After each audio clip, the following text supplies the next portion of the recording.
You're listening to an Airwave Media Podcast. Survivor 46 is here, and so is On Fire, the only official Survivor podcast, and we have a twist this season. The winner of Survivor 45, Dee Valladares, will be joining us every week. We're going behind the scenes of the biggest moments, the how and the why things happen, and the strategy and analysis you can only get from someone like me, a Survivor winner. Listen to On Fire, the official Survivor podcast, wherever you get your podcasts.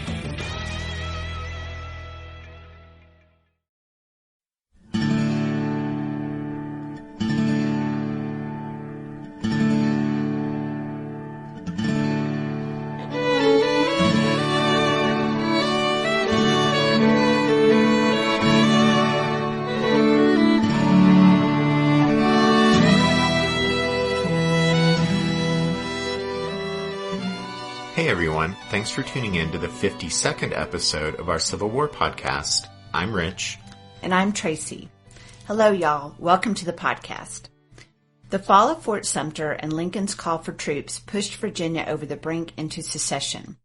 On April 17, 1861, the Virginia Convention voted to take the Old Dominion out of the Union, but there was significant opposition to that decision, mainly from the mountainous western counties. So the convention's leaders decided to provide for a popular referendum to be held 5 weeks later on May 23rd. On that date, a majority of Virginia's voters agreed that their state should leave the Union. Late that night, several columns of federal troops invaded northern Virginia. They crossed the Potomac River from the District of Columbia and occupied the town of Alexandria and also the nearby heights at Arlington. While the Union soldiers were taking over Alexandria, Colonel Elmer Ellsworth was killed after hauling down a rebel flag flying from the roof of a local hotel. Meanwhile, Robert E. Lee had been preparing Virginia for war, equipping, drilling, and readying his home state's troops for action. As federal strength grew around Alexandria, a brief skirmish took place at Fairfax Courthouse on June 1st when a patrol of Union cavalry troopers clashed with Confederates of the Warrenton Rifles and Prince William Cavalry. During the chaotic little fight, Captain John Q. Marr of the Warrenton Rifles was killed. Federals and Confederates clashed again a few days later, on June 3rd, this time out in western Virginia, at the town of Philippi, as the Federals moved to secure the line of the important Baltimore and Ohio Railroad. The rebels were surprised in their encampment and quickly fled before the advancing Union columns. This action, really little more than another minor skirmish, was glorified in the northern press and dubbed the Philippi Races. On that same day, the North lost one of its most influential politicians when Stephen Douglas died in Chicago, having spent his last days stumping to support his old nemesis, Abraham Lincoln, and the Union war effort. After the firing on Fort Sumter, Douglas had declared, "Every man must be for the United States or against it. There can be no neutrals in this war. Only patriots or traitors." The first real battle of the war took place on June 10th in eastern Virginia, down on the lower peninsula. The battle took place when Benjamin Butler, a political general from Massachusetts, sent a strong force from Union-held Fort Monroe to strike out at Confederates 8 miles away at Big Bethel. But the entrenched Southerners under the command of John Magruder and D.H. Hill handily defeated the attacking Yankees at the cost of 1 killed and 10 wounded, while the Federals lost 18 killed, 53 wounded, and 5 missing. A few weeks before the battle at Big Bethel, 3 runaway slaves had made their way to the Union lines at Fort Monroe, and Butler, after determining that the men had been forced to labor in support of the Southern war effort, he declared them contraband of war and refused to return the 3 runaways to their former owner, a Confederate officer. Butler's bold decision was eventually supported by the Lincoln administration, and soon enough, dozens and then hundreds of runaway slaves were making their way to the Union lines around Fort Monroe. Back out in western Virginia, Union troops under the command of Major General George B. McClellan eventually followed up their victory at Philippi by moving against the small Confederate army under the command of Brigadier General Robert S. Garnett. Outnumbered by McClellan's force, Garnett had placed his men in defensive positions at Laurel Hill and Rich Mountain, But on July 11th, when the force at Rich Mountain was defeated by federal troops under the command of William S. Rosecrans, Garnett was forced to withdraw from Laurel Hill. During the ensuing retreat, Garnett was killed at Corrick's Ford while directing the action of the small Confederate rear guard. He was the first general officer to die in battle in the Civil War. So we wanted to take a few minutes for that review of events we've already covered on the podcast in some previous episodes, because we thought it would be helpful to run through them here, and also to put them in chronological order, since previously we skipped around a bit, both in time and topic. But you guys should also know that as both sides mobilized their forces, and as pieces started to be moved around the chessboard, besides the events we've covered, there were other small actions that took place during this time at the very start of the war, perhaps most notably out in Missouri. But with the events in Missouri, we want to cover all of that in one storyline, so we'll do that when we get to Wilson's Creek. But anyway, with the start of this episode, we just wanted to emphasize that here in the first few months of the Civil War, most people's eyes, in both the North and South, most people's eyes were very much focused on Virginia. In his book, Tried by War, Abraham Lincoln as Commander-in-Chief, James McPherson explains that, quote, on May 21, 1861, the Provisional Confederate Congress made a political decision that would have profound military consequences. The Southern lawmakers accepted Virginia's invitation to locate their capital in Richmond, 100 miles from Washington. This decision made Northern Virginia the main theater of the war. Although Richmond would have been a focal point of conflict in any case because of its war industries, the city's political importance concentrated Confederate strategic thinking on Virginia at the expense of the lower and western southern states. It also focused Northern attention primarily on Virginia. End quote. McPherson goes on to point out that McClellan's victories in Western Virginia generated increasing pressure for an advance against the larger Confederate army, which was gathering around Manassas Junction, about 30 or so miles southwest of Washington, D.C. With blood having been spilled in these various skirmishes and small battles in Virginia, the New York Tribune began to print on its editorial page each day the slogan, "On to Richmond." And then other northern newspapers quickly jumped on the "On to Richmond" bandwagon. Adding urgency to that demand was the fact that the Confederate Congress was scheduled to meet in Richmond for the first time on July 20th. And so, egged on by the newspapers' strident calls for action, there was a growing belief among the northern public that the main Union Army should advance and capture Richmond before the rebel Congress could meet there. Tension quickly built up in Washington as President Lincoln felt pressured to respond to the Northern public's growing impatience for action. And so it was in direct response to that pressure that the First Battle of Manassas was fought in July 1861.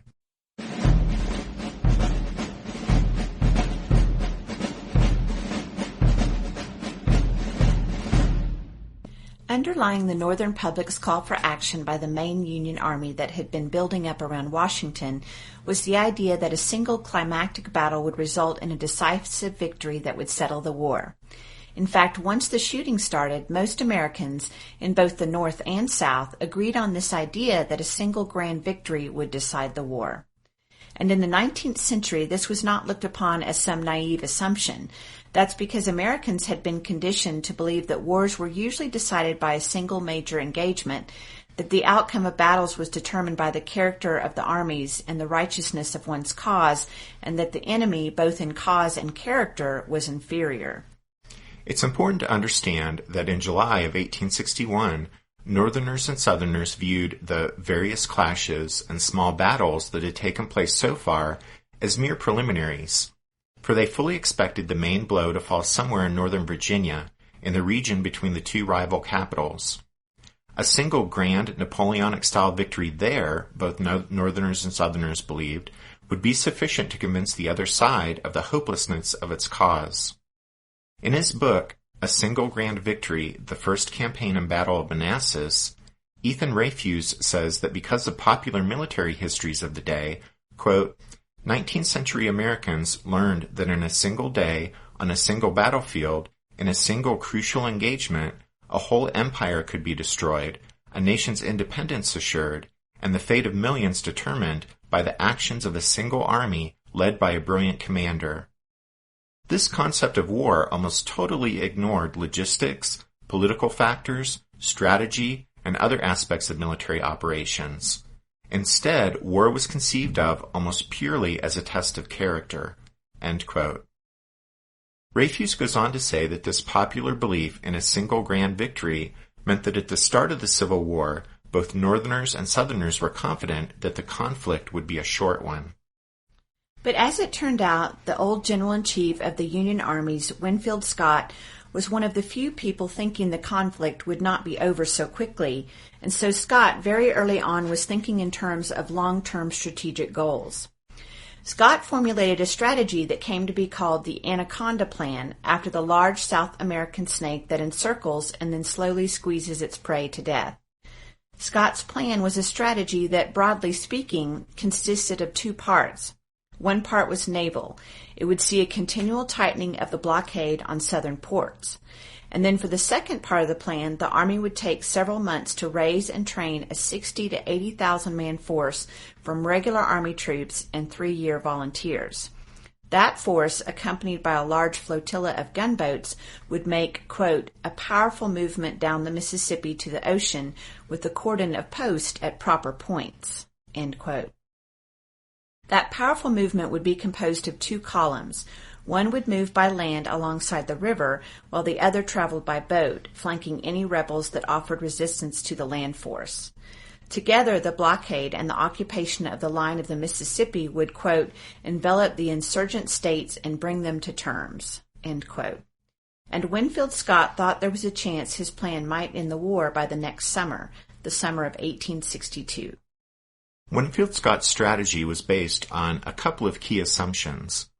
One was Scott's firm belief that the large numbers of 3-year volunteers who enlisted in the first flush of excitement at the start of the war could not be relied upon to any substantial degree, and that it would take time to build up and train a disciplined and reliable force consisting of regular Army troops and 3-year volunteers.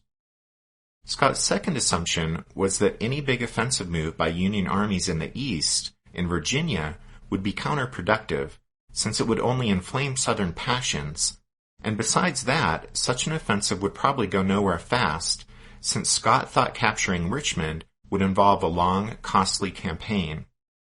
On the other hand, a strategy that focused on blockading the southern coastline and on moving armies out in the Mississippi River Valley would allow the Southern people time to have second thoughts about the wisdom of secession. You see, Winfield Scott and other Northerners believed the majority of the Southern people had simply been carried along by the passionate wave of secession fever that had swept the region, but that given half a chance, they would come to their senses and realize their true sentiments lay with the Union, and they would then rise up and regain control of their states from the secessionists that had stirred up all the trouble following Lincoln's election and after the fall of Fort Sumter. And it should be pointed out that Scott's belief in this bottled-up Unionist sentiment still held by a majority of temporarily overexcited Southerners, well, that was an assumption that was also held by many others in the North at the start of the war, including Abraham Lincoln and Secretary of State William H. Seward. But then on June 29th, President Lincoln called a meeting at the White House that was essentially a high-level war council. At the meeting, besides Lincoln's cabinet, were Winfield Scott, Brigadier General Irvin McDowell, Quartermaster General Montgomery C. Meigs, and several other Army officers.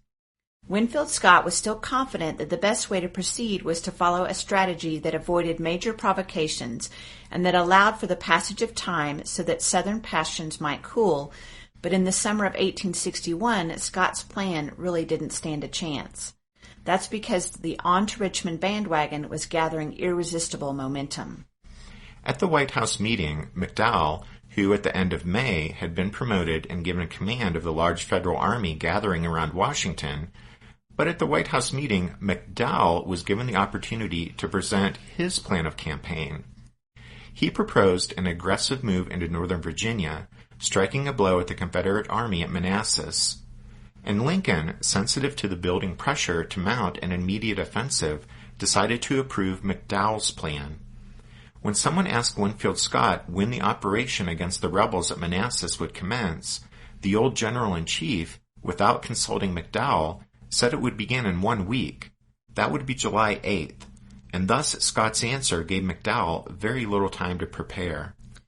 As McPherson explains in Tried by War, McDowell, quote, proposed to feint against the defended bridges and fords along Bull Run east of Manassas while sending an attack column around the Confederate flank to cross at an undefended ford to make the real attack.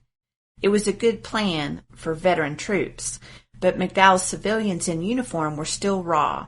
He pleaded for more time to train them. More time, however, would melt away the army by expiration of enlistments, and the enemy soldiers were equally raw. You are green, it is true, the president acknowledged, but they are green also. You are all green alike.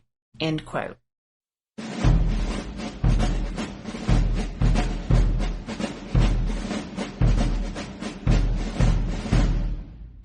This episode is brought to you by Shopify. Do you have a point of sale system you can trust, or is it a real POS? You need Shopify for retail. From accepting payments to managing inventory, Shopify POS has everything you need to sell in person. Go to shopify.com/system, all lowercase, to take your retail business to the next level today. That's shopify.com/system. This episode is brought to you by Paramount Plus. Get in, loser! Mean Girls is now streaming on Paramount Plus. Join Katie Heron as she meets the plastics in Tina Fey's new twist on the modern classic. Get ready for more of the rumors, backstabbing, and jokes you loved from the original movie with some fetch surprises. Rated PG-13. Wear pink and head to ParamountPlus.com to try it free. Irvin McDowell was born in Columbus, Ohio in 1818 and educated in France. A bright student, he gained admittance to West Point and graduated in 1838, 23rd in a class of 45. By the way, a Louisianan named Pierre Gustave Toutant Beauregard was a classmate of McDowell's in the West Point class of 1838. After graduation, McDowell was commissioned a second lieutenant in the artillery and performed garrison duty along the Canadian border until 1841. That year he returned to West Point as an instructor in tactics, rising to first lieutenant in 1844. The following year, McDowell joined the staff of John E. Wool in Texas as that general's aide-de-camp. In that capacity, McDowell distinguished himself during the fighting at the February 1847 Battle of Buena Vista, winning brevet promotion to captain. 3 months later, McDowell rose to full captain and was transferred to Washington, D.C. There, McDowell acquired the reputation as a competent and efficient staff officer. During the roll-up to the Civil War, he was at the War Department, serving under Winfield Scott. In April 1861, McDowell was a major. And then, although he had no more battlefield experience than most other officers in the Army, McDowell, in May, was suddenly promoted several grades to brigadier general and given command of the main federal army that was building up around Washington, D.C. McDowell's sudden elevation was due in no small part to the fact that he had the support of Ohio's powerful Republican governor, William Dennison, and also the backing of another influential Ohioan, Salmon Chase, Lincoln's Secretary of the Treasury. In the spring of 1861, McDowell was 42 years old. He was 6 feet tall and heavy-set. All in all, he looked bluff, hardy, and capable. David Detzer, in his book Donnybrook, The Battle of Bull Run, 1861, gives this description of the man chosen to lead the Union's first big offensive. Quote, in manner, he tended to be modest, open-minded, and frank, but he lacked any spark of charisma. In conversation, he was never gruff or openly rude, but he had no gift for conviviality. Though quite bright, well-read, and occasionally capable of fluent conversation, he tended to be reserved. He had trouble remembering names or faces and often seemed absent-minded, even vague, thinking about something else entirely. Robust, he had virtually no vices. He did not drink intoxicants or coffee or tea. He did not indulge in any form of tobacco. He did not swear, nor did he gamble or play cards. He was a devout trencherman who took great pleasure in eating long and well. And we had to look up trencherman, but it means a person who enjoys food, a hearty eater. Exactly. But Detzer's description continues. As a young man, he had studied in France, and he could talk intelligently and passionately about continental cuisine. He loved music and fishing, and despite his clumsy appearance, he was a superb dancer. He had a highly structured mind, so it was not surprising that among his interests were architecture and landscape gardening." End quote. Well, after the big meeting at the White House and the approval of his plan of campaign, McDowell would have had precious little time to devote to architecture or landscape gardening. When Winfield Scott had said McDowell's offensive would begin on July 8th, that date was no accident, because by mid-July it would be 3 months since Lincoln, after the fall of Fort Sumter, had issued his call for 75,000 volunteers to serve for 90 days. Since then, the president had made calls for men to serve 2 and 3 years, but that didn't change the fact that the terms of service of those first 90-day volunteers would begin to expire soon, and so many of the soldiers in blue were on the point of going home without ever having seen combat. So there was the impending expiration of the terms of service of the 90-day volunteers, and there was the mounting public pressure for the capture of Richmond, and so McDowell was given the green light for his offensive. And the clock was rapidly ticking on the start of the operation, because the president, as Lincoln scholar Don Fehrenbacher pointed out, the president also undoubtedly thought that, quote, "the widespread belief that the war could be won quickly with a few bold strokes had to be tested, and there was probably more to be lost by inaction than by action, whatever its result." End quote. And that's probably true as far as Lincoln's thinking at the time, but it's equally true that the decision to greenlight McDowell's plan was a foreshadowing of the fact that for both the Union and Confederacy, determining how the war was waged would often be as dependent on political concerns as it was on military factors. No officer, North or South, had ever commanded an army of 35,000 men before, but nonetheless, McDowell, with energy and purpose, set about the daunting task of readying the Federal Army that had assembled around Washington. But he was severely handicapped by the fact that the War Department made little effort to provide him with an adequate number of trained staff officers. The task of organizing, training, and undertaking offensive operations with thousands of raw volunteers was indeed a daunting task, and the job was made even more difficult for McDowell by lack of adequate staff to assist him. After watching McDowell scrambling to ready his army for the upcoming offensive, one observer said, quote, "I saw him do things of detail which in any even halfway organized army belong to the specialty of a chief of staff. It seems that genuine staff duties are something altogether unknown to the Army." End quote. And then, as Rayfuse points out in A Single Grand Victory, quote, "The government could not even provide McDowell with a decent map of the region in which he was expected to operate.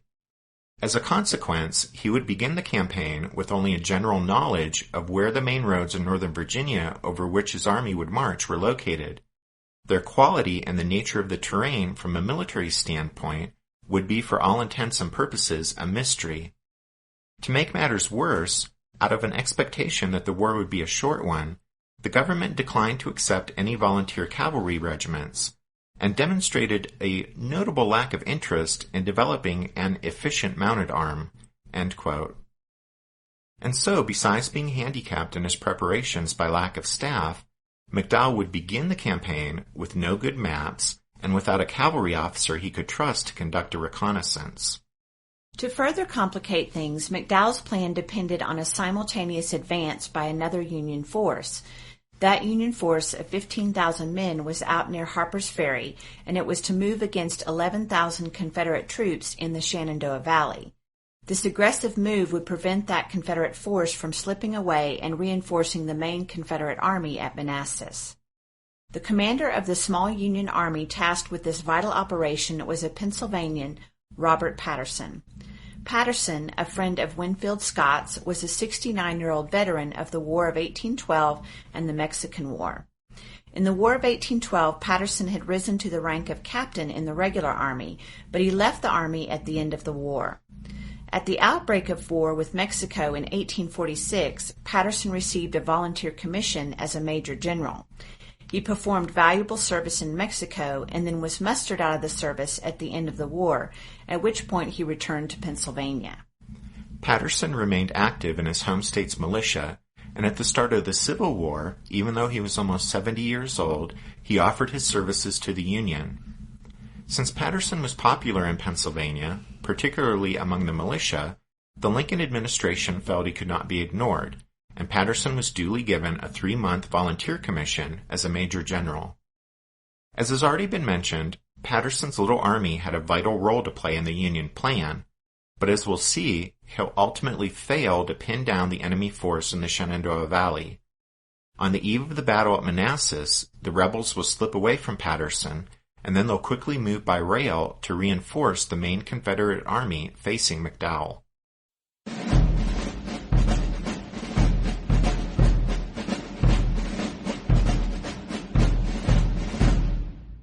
That Confederate force out in the Shenandoah Valley was commanded by Brigadier General Joseph E. Johnston. At the start of the Civil War, Johnston was the only general officer of the regular army to resign his commission and fight for the Confederacy. In his book Battle at Bull Run, A History of the First Major Campaign of the Civil War, William C. Davis says of Johnston, quote, "He was a small, slight man, wispy hair receding back from a high forehead, his small goatee so projecting from his slender, hollow-cheeked face as to give him a rodent-like appearance. There were few indeed who came to the Confederacy from the old army with a better reputation. He attended the military academy with Lee and thereafter served in campaigns against the Seminoles in Florida and in the Mexican War. He seemed to have a natural attraction for bullets, being wounded repeatedly, but just as often he won compliments and promotions. Eventually he wound up in Washington to become a brigadier general in the regular army and quartermaster general. It was a long way to have come, the capstone to a fine career. But Johnston was from Virginia, and immediately upon her secession he resigned his commission and accepted one, first as a major general in Virginia state troops, and later as a brigadier in the Confederate service. He was 54, in his prime, and conscious of his reputation." End quote. In mid-May, Johnston had been assigned command of the Confederate force organizing and training at Harper's Ferry. Before Johnston's arrival, the Confederates at Harper's Ferry had been commanded by Colonel Thomas J. Jackson. Turning to Davis again, he says, quote, "Jackson was 37 now, a native of Western Virginia, and an undistinguished graduate of West Point.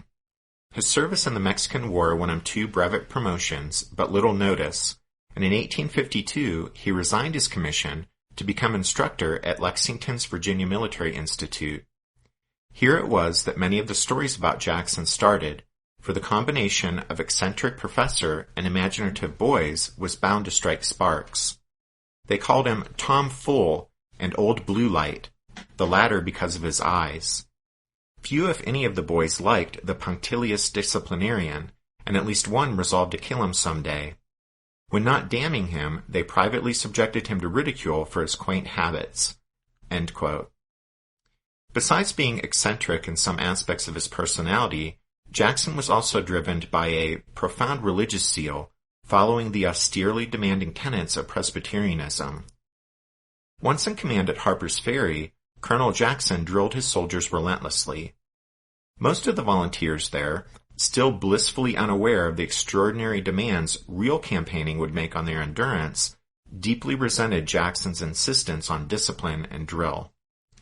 In July 1861, besides Jackson, another officer under Johnston's command was a cavalry officer, Lieutenant Colonel Jeb Stuart. Y'all will recall that Jeb Stuart had been at Harper's Ferry before. In 1859, as a lieutenant, he had served as Robert E. Lee's second-in-command at the capture of John Brown.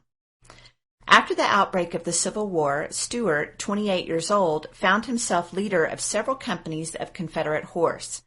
Now, as a lieutenant colonel, his first order of business was the organization of his companies into a regiment, the 1st Virginia Cavalry Regiment.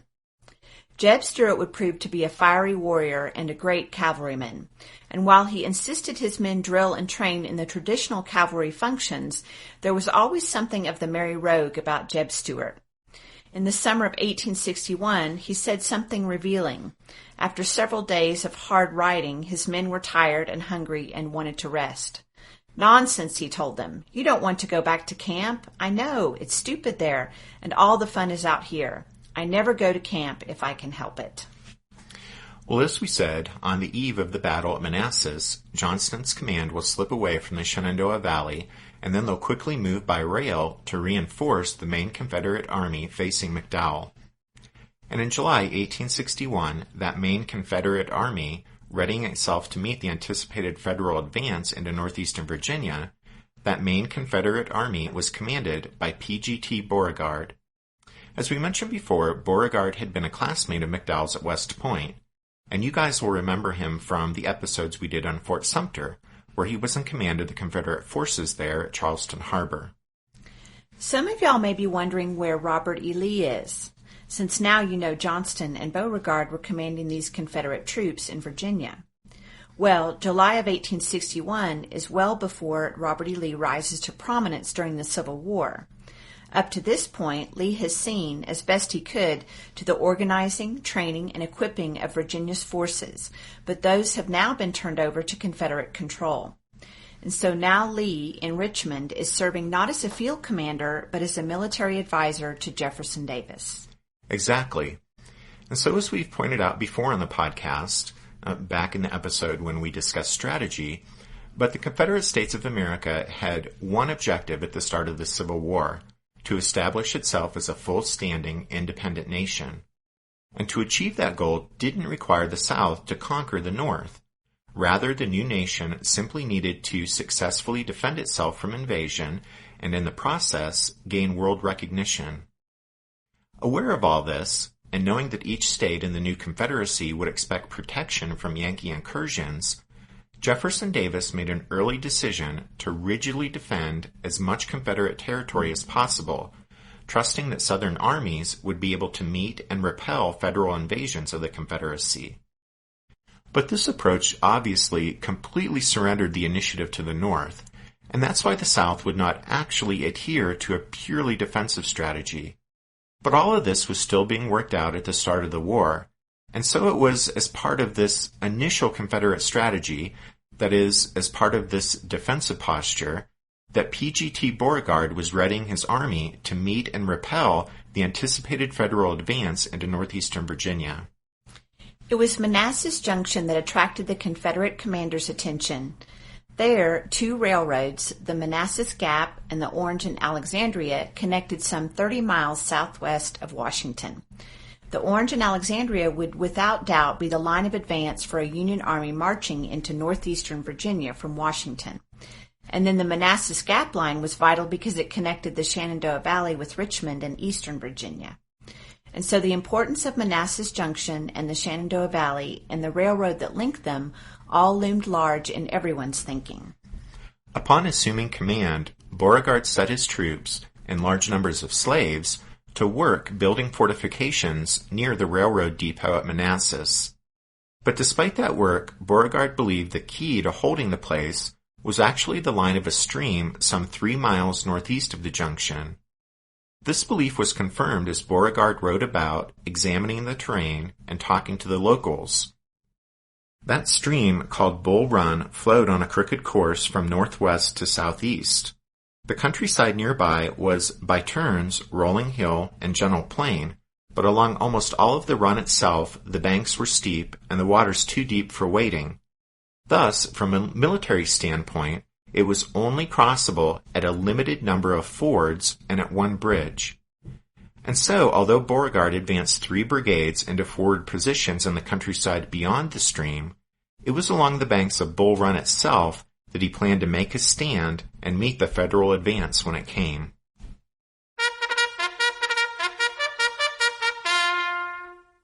That means it's time for this episode's book recommendation. And our recommendation this time is The Maps of First Bull Run by Bradley M. Godfrey. If any of you are already familiar with the Savas Beatty Military Atlas series, you know that this is a truly outstanding collection of books. And I don't think that's just the map geek in me talking. This book, The Maps of First Bull Run, breaks down the entire campaign into dozens of maps, and key to each map is a full facing page of detailed text describing the units, personalities, movements, and combat. It's really just an incredible aid to understanding what happened during the campaign and at the battle. And then we also wanted to remind y'all that back with episode 38, we gave some recommendations of Civil War atlases that might be helpful to y'all to follow along with the podcast. So you can go back to that episode's post on the website and check those out. So you can find those atlases and the maps of Bull Run and all of our book recommendations at www.civilwarpodcast.blogspot.com. And as for the name thing, since you may have noticed that we've been consistently referring to the battle as First Manassas, but that book recommendation and many people refer to it as Bull Run. Well, here's the deal. The North tended to refer to battles by the name of a nearby watercourse, such as Bull Run or Antietam or Stones River. But the South tended to refer to battles by the name of a nearby town or settlement, such as Manassas or Sharpsburg or Murfreesboro. And that means that still today you might hear the same Civil War battle referred to by two different names.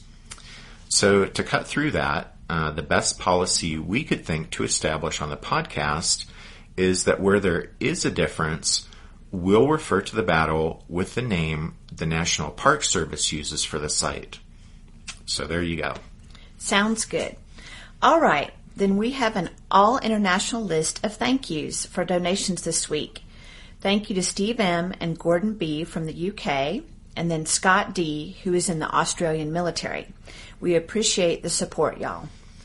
The music you hear at the beginning and end of every show is from the song Midnight on the Water, and it's used with the permission of Spiritwood Music. All right, and with that, we'll say thank you to all of you guys for listening to this episode of the Civil War, 1861 to 1865, a history podcast. Next week, the Union Army marches from Washington, so we hope you'll join us again for that. But until then, take care. Thanks, everyone. Bye.